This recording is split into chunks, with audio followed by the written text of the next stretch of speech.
I mean, we do these votes.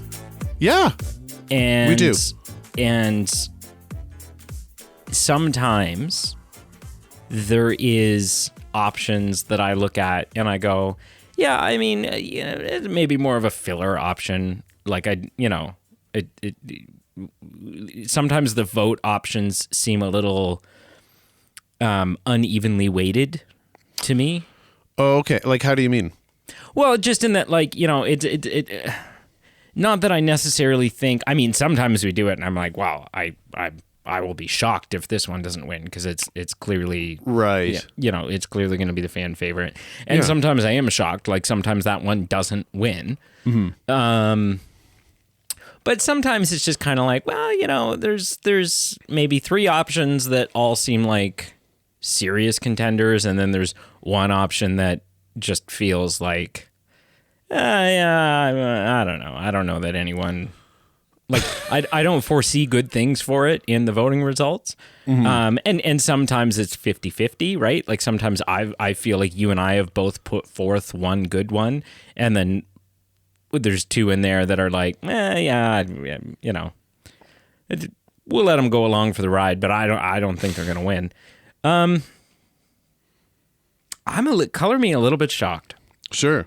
Color me a little bit shocked that we're reviewing the film today that we're reviewing out of the options that were listed. And I know you'll likely go through the options in a second here. Of course. But I just want to. This feels like the best plug possible. What won today is not what won the popular vote. No. Right. So the winner of this episode, the reason why we're reviewing this film is because many of the people who voted for it were or are, I guess, depending on when you're listening to this. Well,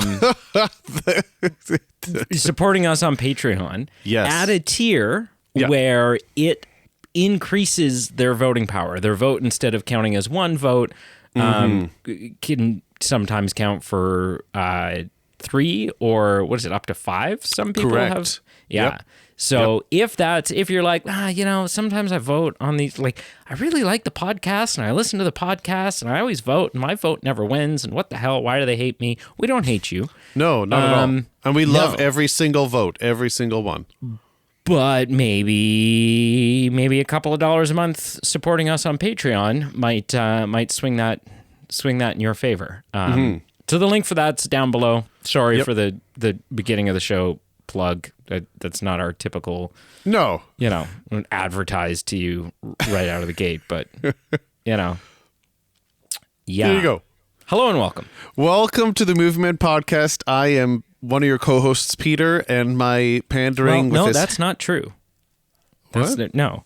Well, because you're not their co-host. Right? Well, you're not the listener's co-host. Well, you don't know that. That's in my announcements at the end. Okay, you know what? We'll talk about it at the end. I know. I'm telling you right now. Honestly? With your limited availability. Oh, if I found out that you were on another freaking podcast and that's what was pulling you away from this show so often, I would kick you in the jewels. No, friend. I don't think you would, but like you would unfriend me on Facebook. Like you would tell your significant other and your mother and anyone who would listen, like, don't talk. Like you would go scorched earth. I would think less of you if it had been. I mean, not like you would be. Let's just call it what it is. You would be secrecy. If this was done in secrecy, I would think you were kind of a dick. Oh yeah, right? That's fair. Like, Secrecy's like that would be kind of, that would not be cool to say like, hey, up front, I'm not in this, and then behind your back. We're getting into like a lot of rabbit holes here of things that aren't true. What I'm trying to say is we're the Movie Men Podcast. I'm a member of the Movie Men Podcast. My name's Peter. My pandering founding member. My pandering with his hat out for the Patreon and worried that I'm starting another podcast co-host is Brady. And we're here to discuss a Pixar vote. Vote. Well, we're here to discuss Incredibles 2. That's obviously what won, if you can read the title.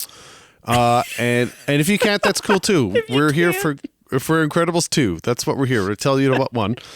And for our illiterate friends. We had quite a few options. I think this is the time I'll rip right through them. So obviously Incredibles 2 won. In second place was Toy Story 2. And this is the part where I will insert the hot take, and I will shout out Emily Mader and say WTH, saying that Toy Story 2 was... You can't even swear an abbreviation? Fine, really? WTF. Where's the fun, Emily? Where's the fun? Sure, her saying Toy Story 2 was meh.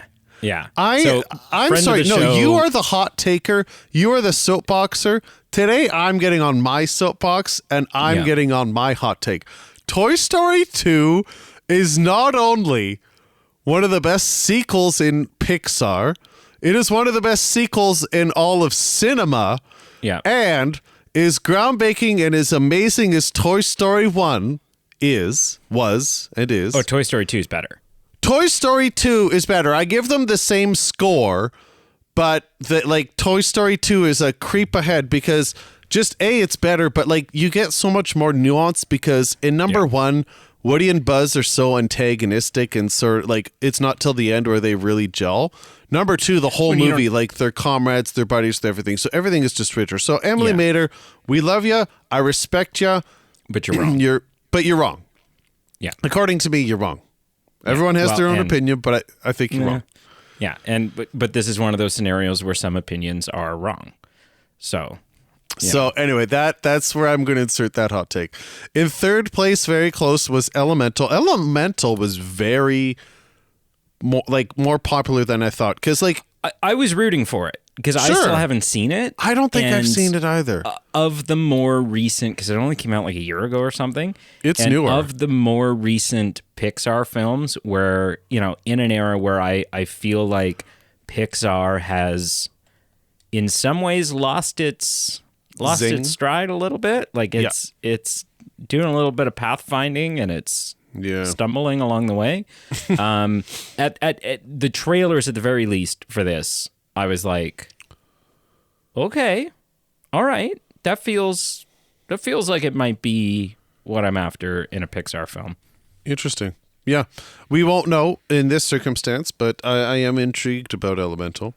And then in last place, not as well received as the others by a long shot, was Coco. I'm a little surprised, but that surprises me too because I'm pretty sure, if you had asked me what's a Pixar film that you haven't seen but everybody loves and thinks is one of the greatest animated films ever, I would have answered Coco.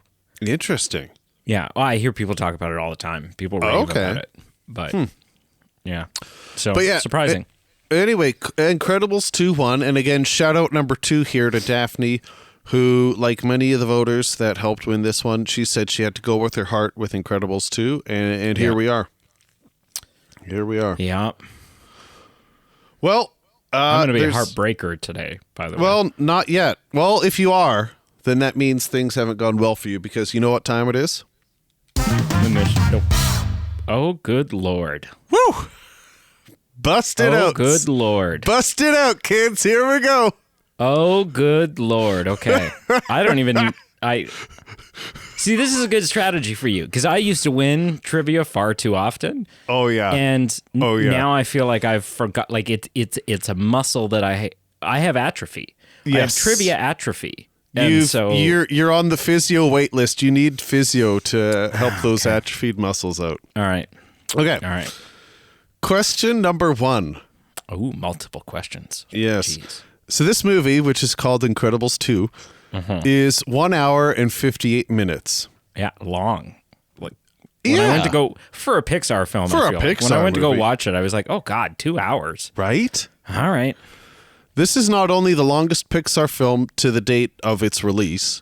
I don't actually know if it's been if a longer one has come out since then, but I don't know. Yeah. But at the time, it was the longest Pixar film. But at the time, it was also the longest computer animated feature film to that date. Wow. Until it was beaten by what feature length computer animated film? Shit. I can give you a year of release to help you. Sure. I mean, that would be a big help. I don't 2023. 2023. And it's not Pixar is kind of the other hint. Mm-hmm. 2023. What came out last year that's a computer animated film? Yeah. Like straight up, no live action? Yes, it would be computer animated. What came out last year? I don't think there was I think there was a Despicable Me film this year. Mm. Well, I don't. But think was there it was 2 one hours last year? Yeah. Well, but it wouldn't matter because it's the wrong year. Yeah. Puss in Boots: The Last Wish or whatever that was called. I can't remember if that was last year or if that came out like January, February of this year. Yeah, Carl would know. I think he saw it. Yeah, and liked it. Raves about it. Yeah, I do remember him saying that on one of your episodes. God, I don't pay enough attention to. But it could still, just because it's not Pixar doesn't mean it couldn't be Disney. Mm. And there was that movie Wish that came out last year. Oh. Okay. I wish for you to give an answer. To hurry up. I'm gonna go with Puss in Boots: The Last Wish or whatever the sequel to the Puss in Boots film. I'm not confident about this at all, Dave. That's fair. I'm just it's a shot in the dark. Yeah. So it was beaten by Spider-Man Across the Spider-Verse in 2023. Oh, yeah, of course. Had I thought of that, then it would have been very obvious. That's all right. It's hard. It's an open-ended question. It's hard to just know. Because I was thinking DreamWorks, Illumination. Oh yeah, it's Disney, like kid movie type things. But okay. Yeah, no, that's fair. Question 2, which is, I'm just making sure. I think that's the final question. Yeah. Okay. So there's only one more shot here. We're halfway there. So here's the thing. At best, I can tie. Exactly. So this is the first full-length. I'm sorry. Let me rephrase that.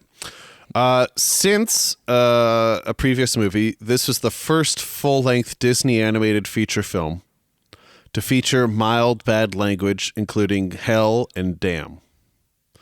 So when was the last time there was a Disney full-length feature movie that had the words hell and damn in it? Tangled? That's your final answer? Yeah, only because there's just because of the dynamic of some of the characters in there, I feel like whatever Flynn, I think is the guy's name. I feel like he might have been like an envelope pushing guy character, but yeah, Okay, let me just see if that was. No. Well. Interesting, Tangled, because I've watched it more recently. I've watched it a few times. And no, that's like pretty G-rated as it comes. Apparently, the last time that happened was in Hunchback of Notre Dame in 1996. Oh, yeah, filth. I've not seen it. I'm not seeing it, but apparently those two words are in it. I was shocked in this movie when they just said, literally, let's promote the hell out of it and I'll be damned. Yeah, well, times are changing. Apparently in Cars, which I've seen once, Lightning McQueen does use the term hillbilly hell. Okay. And I apologize for the listeners out there. I should warn that for Incredibles 2, there will be spoilers, and I've been dropping a lot of H and D words, so I'm hoping I'm not triggering anyone there. What? That was it was somewhat of a joke. Farcical? Okay. This was okay. The censorship has gone a little too far. Just a couple tidbits here. Pixar's fourth film to have a female protagonist with this, Brave, Inside Out, and Finding Dory. And this was the first sequel to a Pixar movie that takes place through a human's perspective. First sequel. So that's a bit of a hokey one, but there you go. Interesting. Okay. So, Incredibles 2. Yep. Where do you want to start? I've got a couple main points. Initial impressions. Well, I guess that would be the thing we've done on the last 400 episodes, so that would be the way to start. Yeah. Oh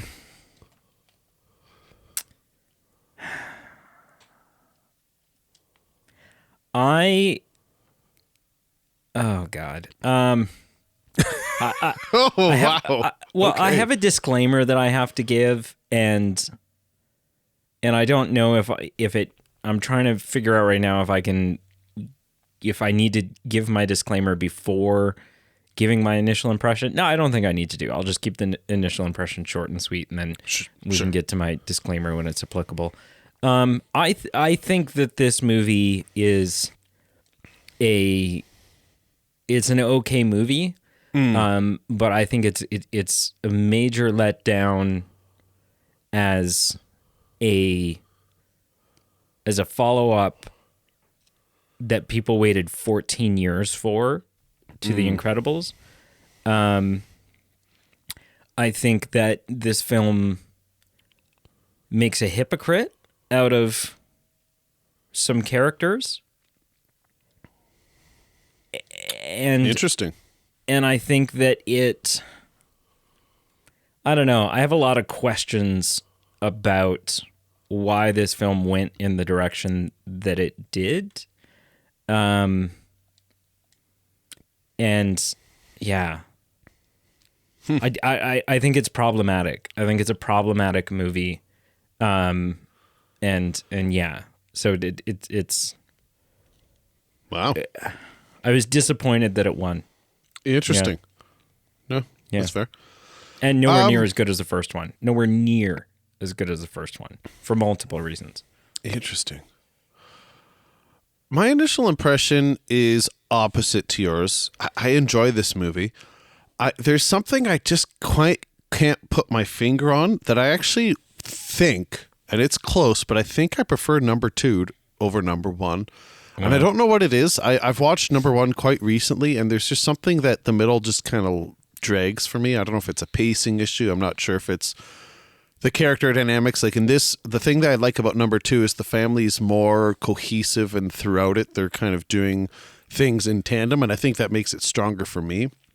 So I really enjoy number 2.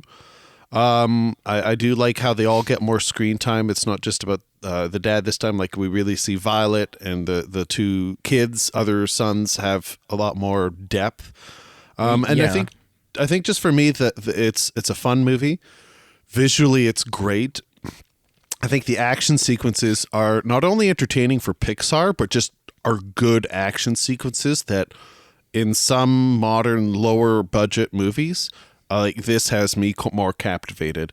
Right. So I think I'm quite opposite. I don't know. It's not quite elite level Pixar for me, but I think it's good. Okay. Yeah. Okay. So I think you and I had different experiences here. Okay. I feel like I should give my disclaimer. Sure. I'm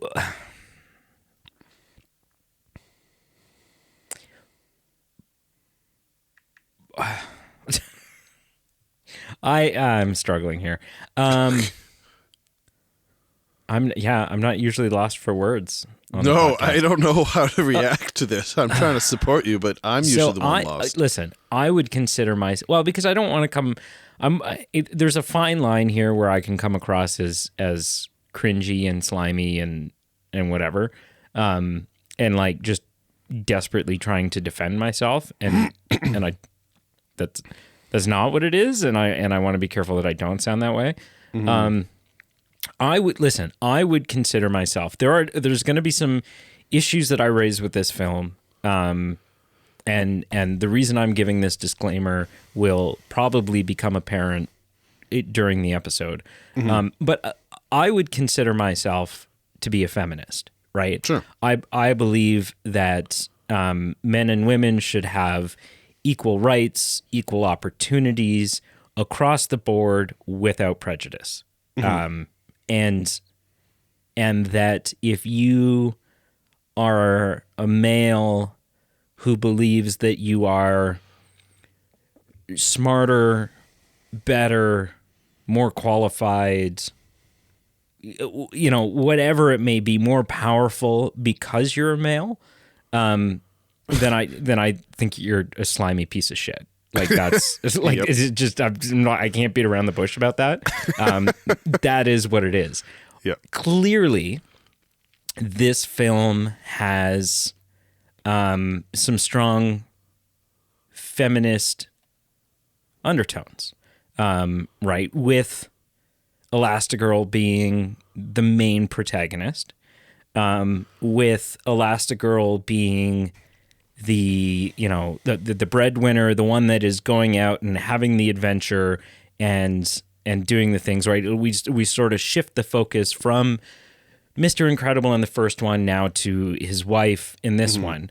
And I don't have an issue with films that have feminist undertones, or even like blatant feminist like motives, right? There are some incredible films out there. There's one, and I'm kicking myself because I can't remember the name of it right now, but it's a true story about a female who like works at NASA, and she's like just a data inputter, and you know, like, so she's not qualified, or she's not qualified. She's not credentialed or whatever to be in the room with the big tough men of the 60s, like, you know, figuring out the important men stuff, but she's actually the one, she's like a mathematical genius or something, and she's is it the Hidden Figures from 2016? That's what it is. Yeah. Incredible film. Incredible film. And I love everything about it. I love the message. I love all of it. But feminist undertones in a film are like any other story. Stories about family, stories about overcoming adversity, stories about, you know, whatever the undertone or the message may be, there are ways that you can do it incredibly, and there's, pardon the pun, and there are ways that it can be done kind of sloppy and not really work. And so so that's going to be one of my beefs with this film is I don't, it just, the approach to that message, the approach to that moral for this film, I don't have an issue with the message. I don't have an issue with the moral. I just think it was done bad, right? Like I think the way that they do it is a disservice to this film. Wow. And so, that's interesting. That's my important disclaimer, because without that disclaimer, I'm probably going to come across as misogynist at times throughout this episode. And I assure you, like, nothing is further from the truth. That's not the case. I think that's a good disclaimer to have, because if people aren't familiar with our game, that's exactly where you're coming from. I can attest for that. And that's fair. I think you and I are just going to have fundamentally different opinions of this movie, just because, and we can get into it more. I don't see the same things you do here. I agree. There's definitely, whether it's whatever underlying theme movies try to say, you can have a good movie theme that you're trying to get a good agenda across, and it's done poorly. I just don't think that's the case with me in this one. I didn't find that to be the case, but that's just me. But we'll get into that, and I think it's an important disclaimer to have for sure. Sure.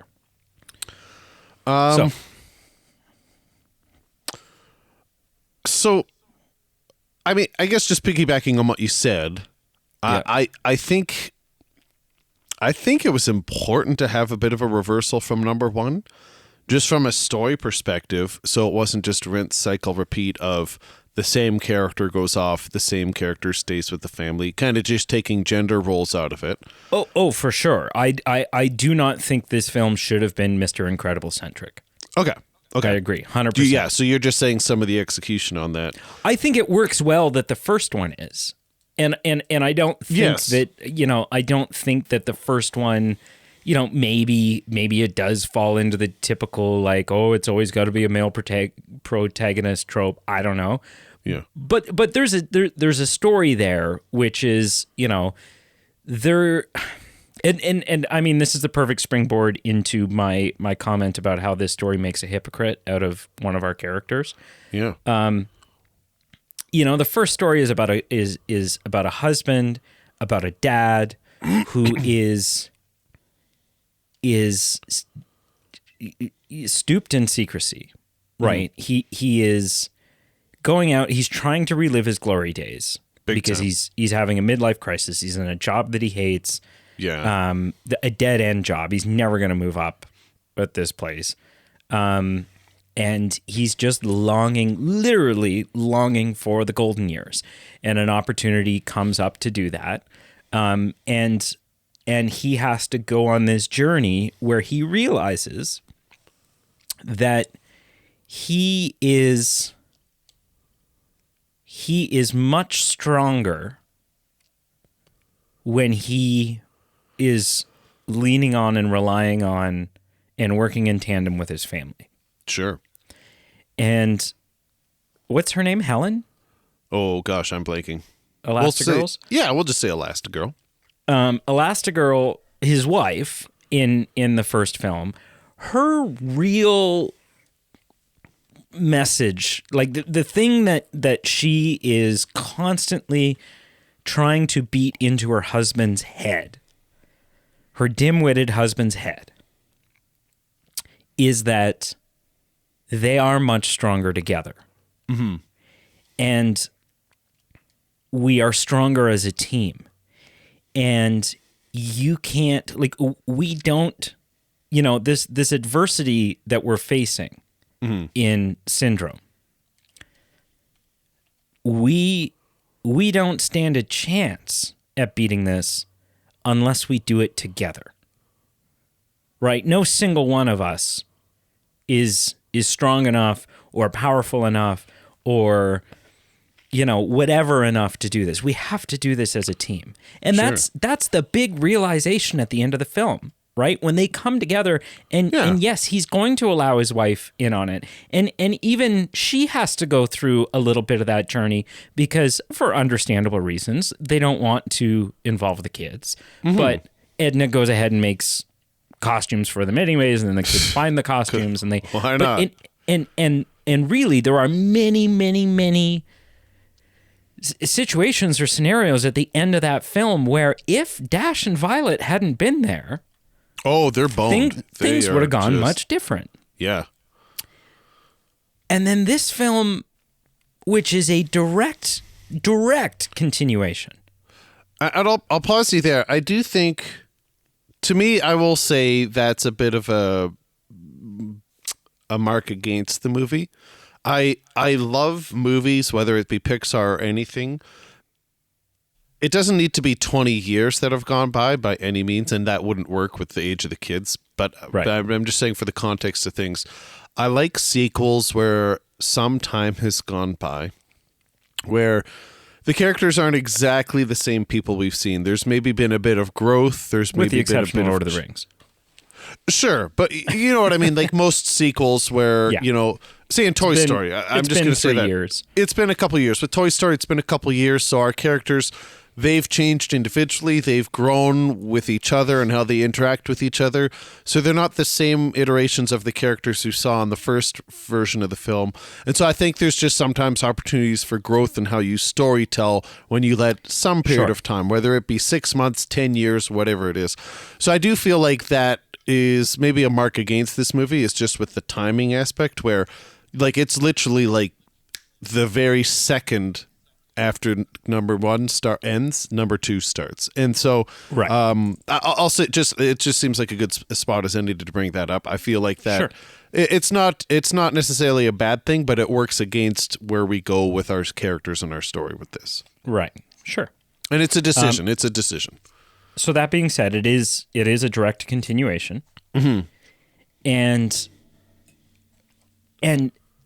all of a sudden, this message, this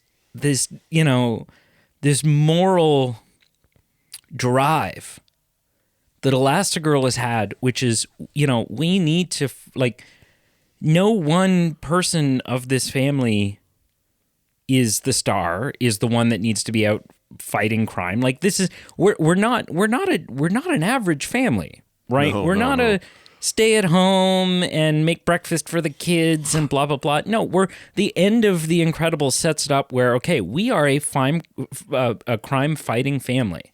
Yep.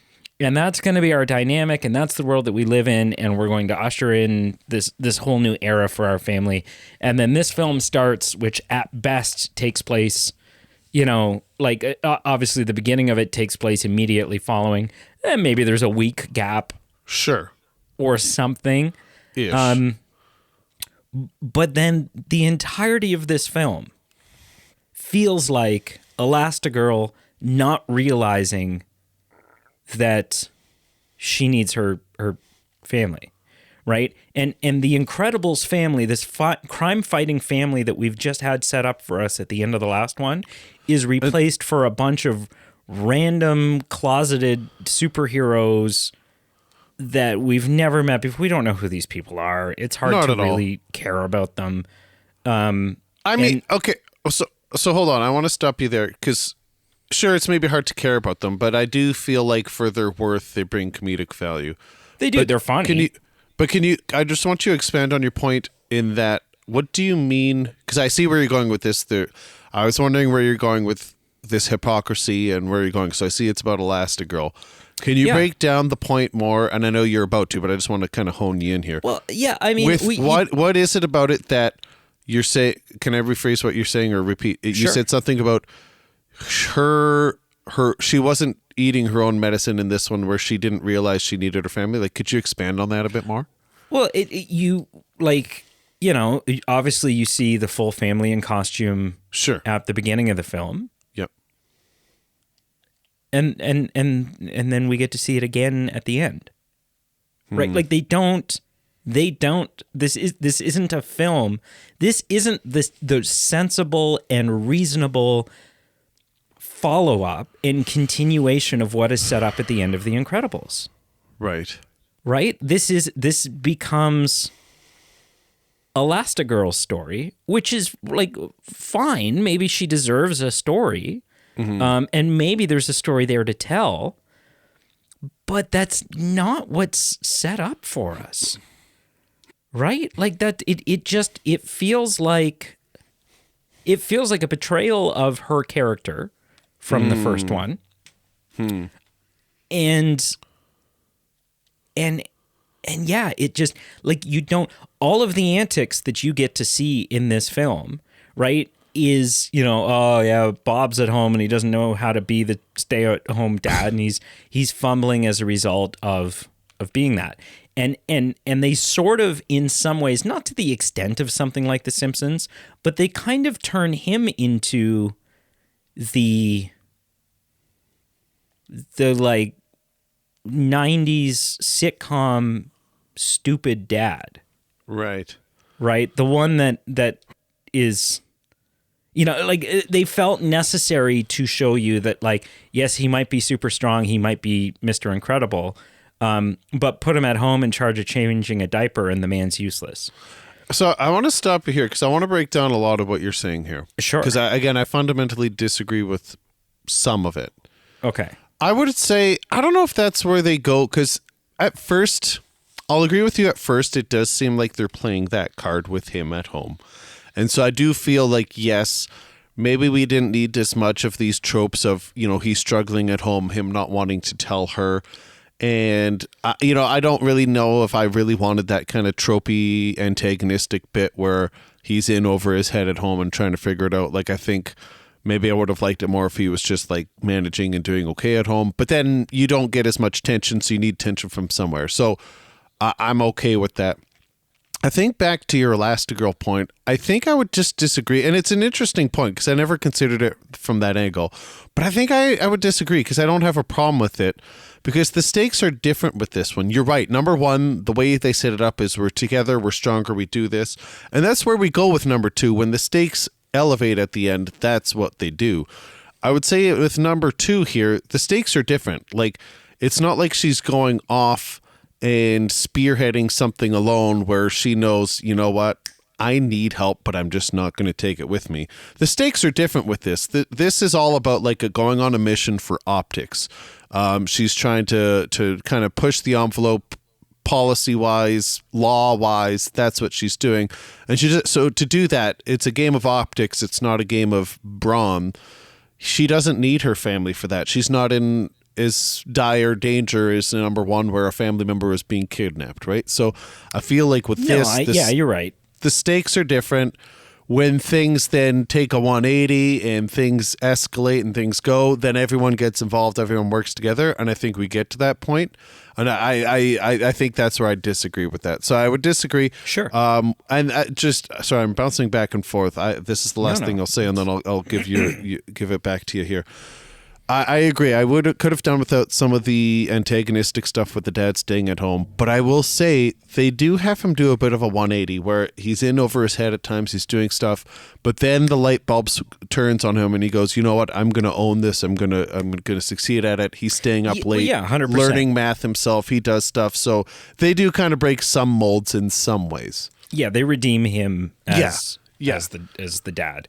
Yeah. And again, like I can hear myself, and I'm sounding the way I don't want to sound, right? Like I'm sounding... The disclaimer's key, because you don't have a problem with the theme. You have a problem with how it's executed. And I have no issue with female protagonists. I think we need more of them in movies and storytelling and blah, blah, blah. Yeah. I think there was something about, like, I like these messages, any message, when it feels like it's done, when it feels like it's done smartly, and you know, and they're like staying on sort of the female girl power train. There are times when that's done really well, and there are times when it's a little bit of a like you're when they start sacrificing sensible and good storytelling in order to have an agenda, whether it's a feminist agenda, whether it's a political agenda, whether it's a religious agenda, whatever it is, right? Mm-hmm. Again, any storytelling approach, if it feels like in order to achieve a joke or to achieve a message, you're not putting story first. You're a product out. Right. Yeah. You know, and an example of this, I know there's a lot of people who really love this scene. There's a lot of people who really dislike it. I'm sort of on the fence. I'm a little more in the, there were better ways that you could have done that. There's that really, admittedly, really awesome, really epic shot in the end of Avengers Endgame, where all of a sudden you have this moment where every female hero from this battle of like 40 characters, are all just in the same shot together, striking power poses. And it's a great shot, and it's this cool like girl power moment, but it's like, but there's no way all six of you would all just be in the exact same. Do you know what I mean? Like it's a moment that's there for the sake of making a point. There's a difference between something naturally threading the needle and making it work versus just feeling contrived. Feeling forced. Yeah. And I watched Incredibles 2 today, and I was trying to figure out what is it about because it is, the story of this movie is a good story. I think it's a good movie. I think it's a good Pixar movie. Mm-hmm. I don't think it's the sensible and sort of sensible's maybe not the right word. I don't think it's the obvious direction that would make sense to go in. You know, I don't think it's delivering on what was promised at the end of The Incredibles, which is this family of 4 and possibly 5, because Jack's got powers. Mm-hmm. This fighting team that has to navigate how to be a family of crime fighters, right? How to be parents who are not constantly worrying about your kids that are out on the battlefield, right? Trusting them and giving them that space to do that. But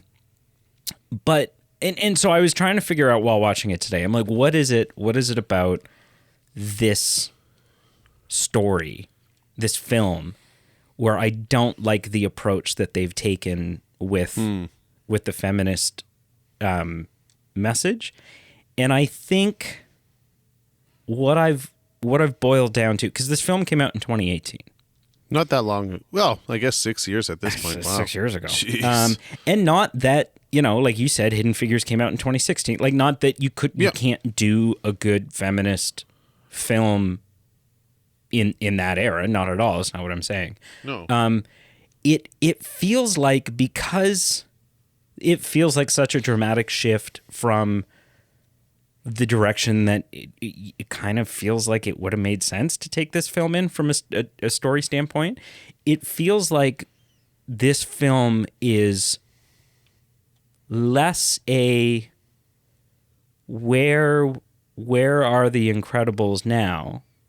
It feels less like a 14 years later, let's finally give people the follow-up that they've been looking for, and feels more like a reaction to the climate of the world when the film was being made, right? Because if you go back to 2018, that's not the beginning of sort of the big uprising in the feminist movement that we're in right now.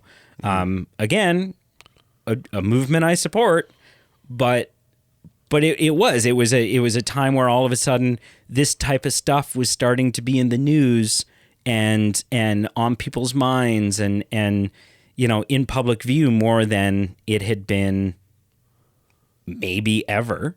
Yeah. I mean, you're right. Like, we're in a climate where things like, say, pay equity and gender, but gender equality as far as in the workplace and things like that. Like, they're getting more, which is good, they're getting more attention and more light shone upon them. And so for whatever reason, this film to me, instead of feeling like, okay, what's the reasonable follow-up to The Incredibles, and how do we give Elastigirl her due? How do we make her a strong, matriarch of this family, and really do her justice? It felt like, well, okay, we've been talking about doing another Incredibles. Let's do another Incredibles. This is kind of where the world's at right now, and Pixar should probably weigh in and get a slice of that pie and make it known that we support what's going on and that we're on the right side of that battle. And so how do we tell a story that aligns with that? Do you know what I mean? The movie feels more like a reaction to me. It feels more like a reaction to the climate of the world in 28. Well, I mean, they would have started making the movie in like 2015, or earlier. But yeah, I think that's what it is. It's just like, this isn't what you set up at the end of the first film. Yeah, I think at the end of the day, and there's some other things we can move on to. I think fundamentally, I just don't see it the same way as you do, sure. And that's fine. That's fine. I get it. I understand where you're coming from, and I think there's just something about it that I didn't feel those things were contrived for me. Like, just something about the story for me felt natural and it felt okay. Maybe it's just because it's a baller as hell house that they were living in. Maybe it's just that it's a really cool house. It is. Oh my gosh. But yeah, no, like, all jokes aside, yeah, like, there's just something about the story that didn't bother me in that way. But you're absolutely right. It's not the message that bothered you. It's just, for you, the story unfolded in a way that didn't work for you. Yeah, just didn't. Yeah. Listen, I'm going to say one more negative thing about it from my perspective, and then let's sing the praises. Yeah.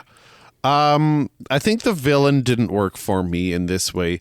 It felt like a bit of a rinse cycle repeat from number one, in that in this movie. I felt it was a weak villain where you have a twist and it's related to the villain having some hatred for heroes due to some past trauma.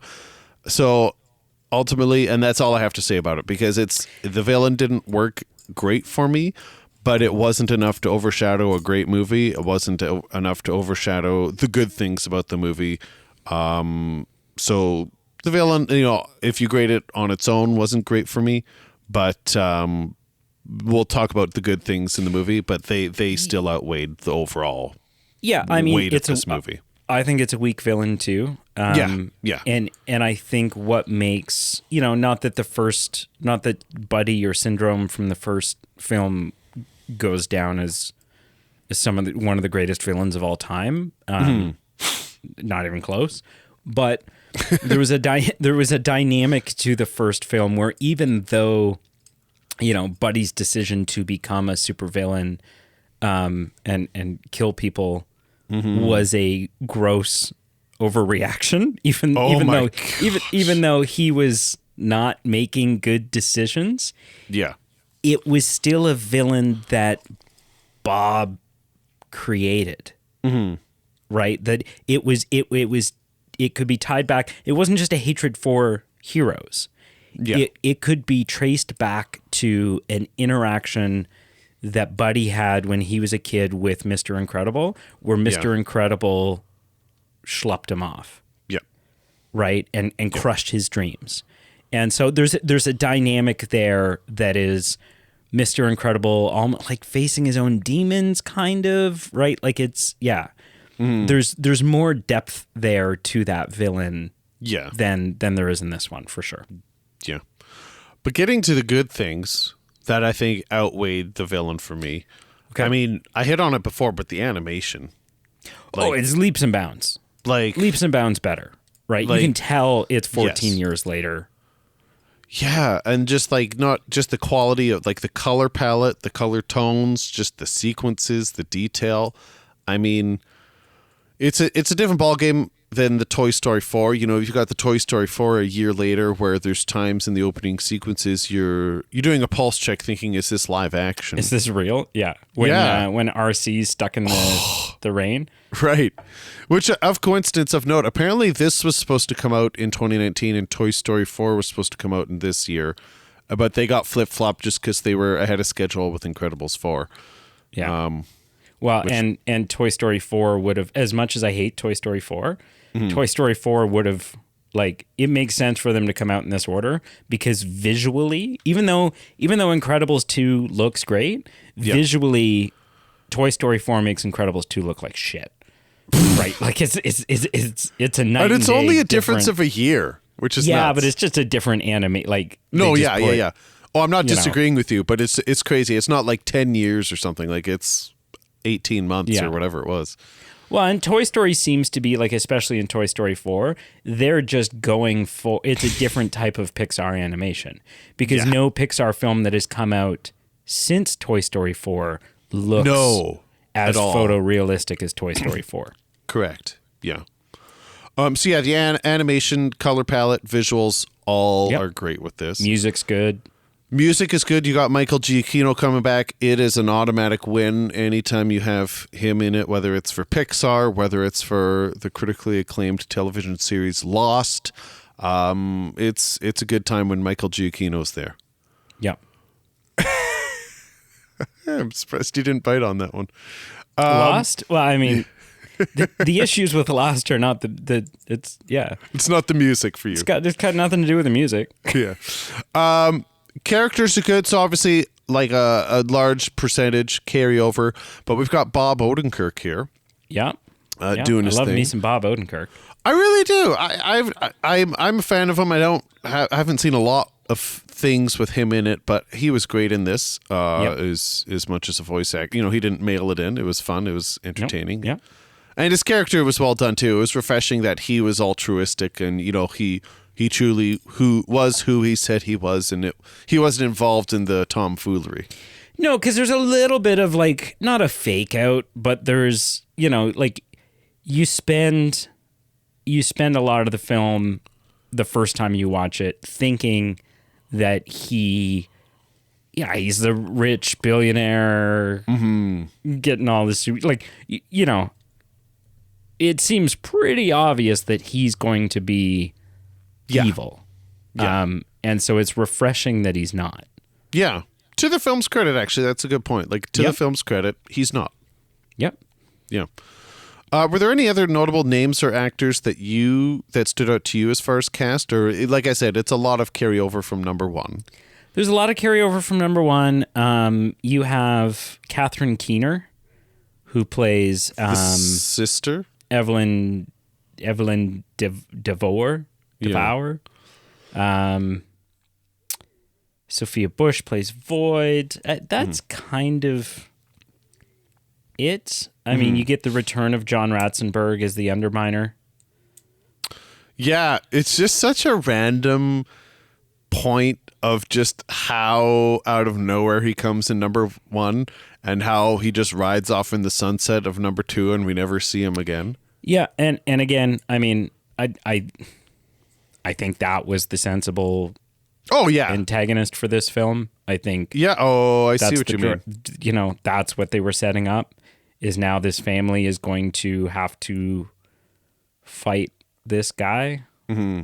And yeah, they just kind of do away with him, but yeah, because he's cool. Like, you know, you're watching the beginning of this film and you're like, here we go. The dude is literally sinking banks into the ground. like this is like, I don't know how you stop this guy. Sinking banks and dropping puns. Yeah, yeah, exactly. Deadly combo. So I was doing some reading for the trivia, and I thought I read a bunch of stuff about a post-credit scene with the Underminer.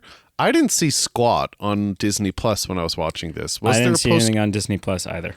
Yeah, okay. Maybe it was something. I don't know if it was on the DVD release, or maybe I'm misremembering what I read. I don't know. Yeah, but I don't know. Yeah, the great cast, great music, great visuals. Yep. Yeah, a fun time for me. Those are. There's a lot of things for me that were working and clicking for this. Yeah.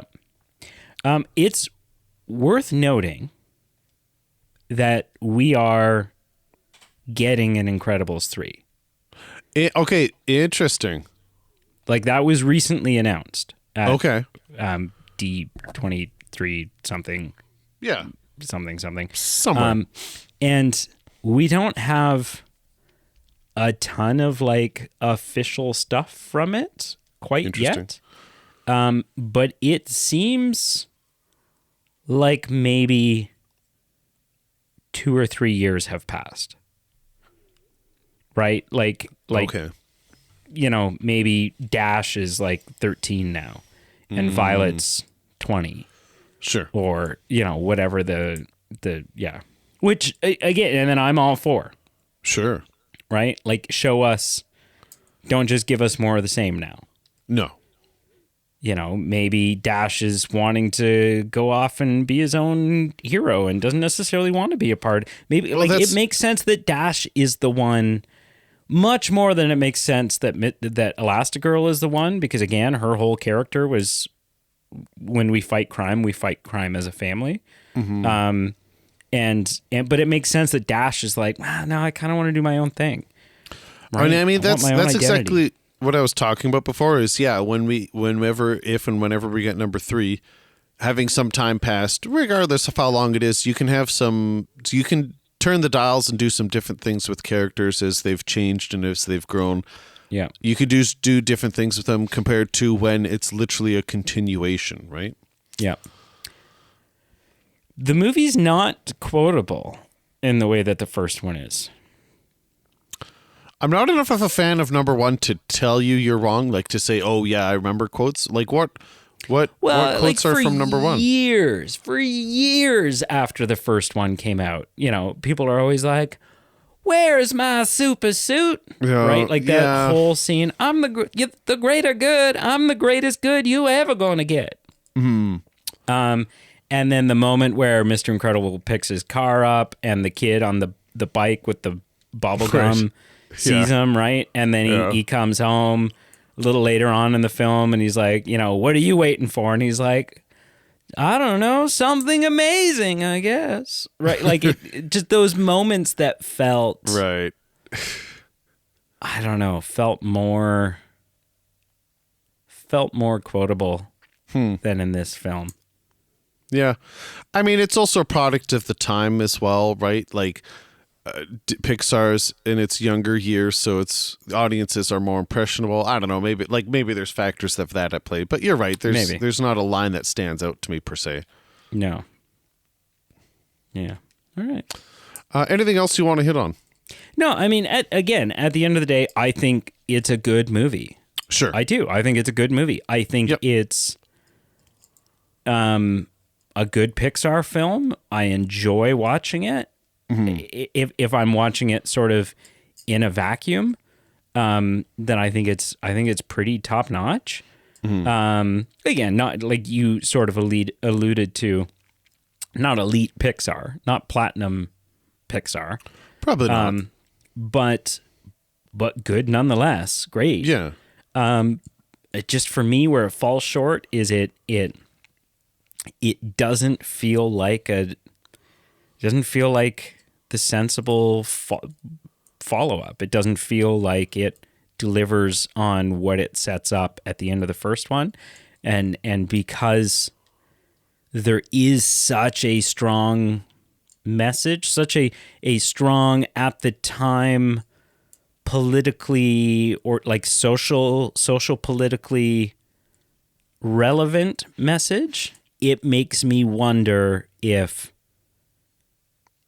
that's part of, if they sacrificed what made sense for the story in order to react to what was going on in the world. And if that's the case, then that's just a massive demerit for me, because storytelling, this is a storytelling medium. Storytelling always comes first in film. Doesn't matter what the story is, storytelling comes first, right? Actors serve the characters. Oh, this is something I've said to Carl many times on the podcast. I'm sure I've said it to you. The hierarchy of how film and storytelling is supposed to go. And one of the reasons why characters are recastable, actors are replaceable. Actors serve the character. Character doesn't serve the actor, right? The actors are there to serve the character. The characters are there to serve the story. Story doesn't serve characters, right? You don't do things in a story to serve a character, to give a character moments. Yeah. You have a good story, and then your characters are there to serve it. And Incredibles 2, to me, feels like a story that is there largely to serve the character of Elastigirl. Sure. So, and more so than Incredibles 1 felt like it was there to serve Mr. Incredible. Right. So, yeah. Fair enough. Yeah. Interesting. Fair enough. I think if the films were reversed, I think if this storyline was Incredibles 1, and then Incredibles 1 was the story of Incredibles 2, I think I would have just as much issue with Incredibles 2. Right? Like with the Bob being the center focus of that story, right? If you kept the beginnings and the ends of those films intact, right? So like the first one is still this world building of heroes were a thing and now they're not a thing, and then you end it with now we're a family and we're going to work as a family and blah blah blah, and then you followed it up with a film that felt like it was all just centered around Mr. Incredible while everyone else was at home. I would still be sitting here going, well, that's not the family crime fighting dynamic you said that your franchise was going to be. So I don't know, but I love this film. It's a great movie. It just commits some weird decisions for me. Sure. You ready to rank it? Is that what you're? I think so. Okay. I think so. So on a scale of 0 to 10, how would you rate Incredibles 2? Yeah, if we're bouncing around a 6 or 7, and as we talk about it, I think it's good. So I think I got to bump it up to a 7. So I'd give it a 7 out of 10. You're right. It's not Pixar elite, so it's not in the 8, 9, 10 category for sure. But it's if a family member or if a friend is saying, "Hey, let's pop it on tonight," I'm not going to say no. It's enjoyable. It's fun to watch. So 7, Okay. 7 for me. All right. I am curious what you're going to go with this, because as much as you dislike it, you are you have some enjoyment from it. So I'm singing the praises. Yeah, yeah. Well, yeah. What do you give it out of 10? Well, because I'm misogynistic, I have to give it a 1. No, not at all. I'm not giving it a 1. And again, please don't cancel us. Don't. This is not. This is the Cancel Man podcast. Yeah. I'll give it a 5. 5.5. Okay. I will give it a 5.5. That's lower than I thought. Okay. Yeah, I mean, yeah. No, that's fair. It's above the midway point. It's above the midway point. Yeah, it's a 5 would be a take it or leave it. I don't dislike it. I don't like it. Yeah. And for me, this tips just a little bit into the I like it. Mm-hmm. Right? It's good. I can recognize that it's a good film. I think it's a bad sequel. Mm. So, yeah. Unlike Toy Story 2. Great sequel. It's so good.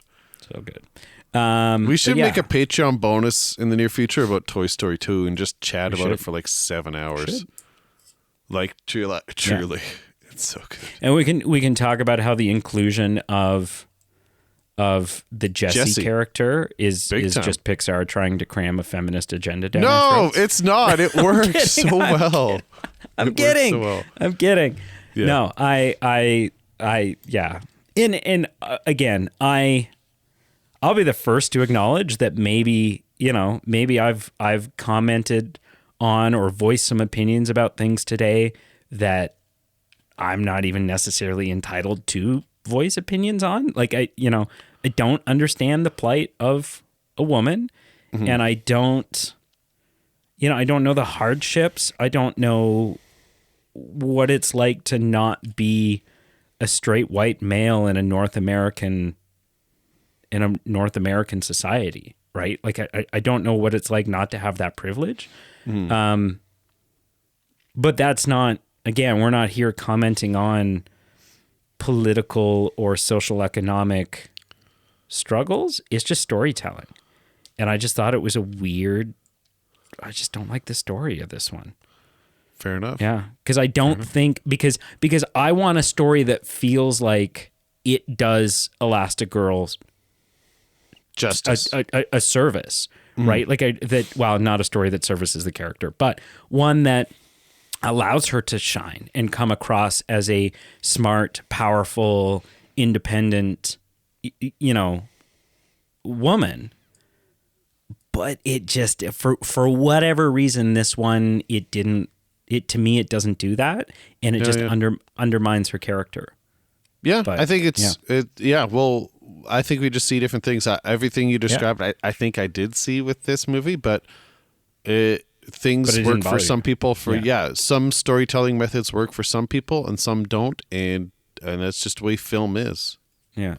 What'd you watch this week? I only watched one thing. I watched a comedy movie from 2018, coincidentally.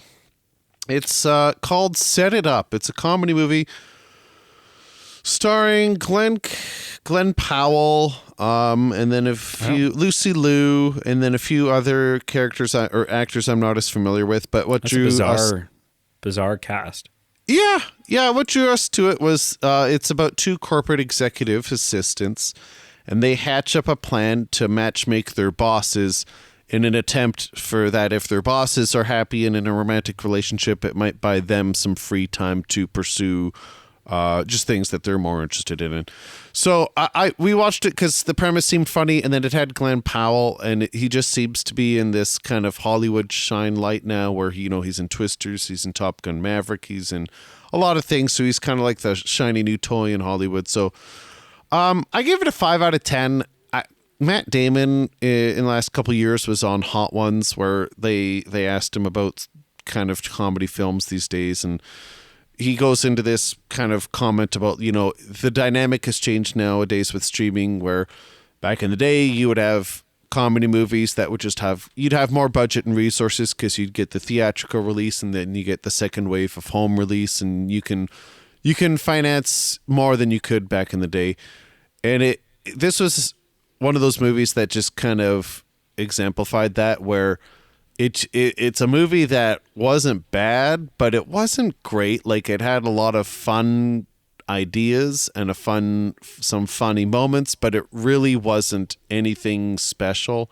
It was just, I think, the example of that thing where maybe 20 years ago it would have had more of a market, more of a way for Hollywood to make money from it, and so they could put more resources into it, and then maybe the screenwriting, the comedy playing out on screen would have played out, and that just wasn't the case with this. So I think, in summary, this is kind of like your modern day streaming kind of comedy, where it wasn't great, it wasn't bad, just kind of in the middle, which is disappointing because there's some funny elements to this that I think would be neat. But that's what I watched. That's what I watched this week.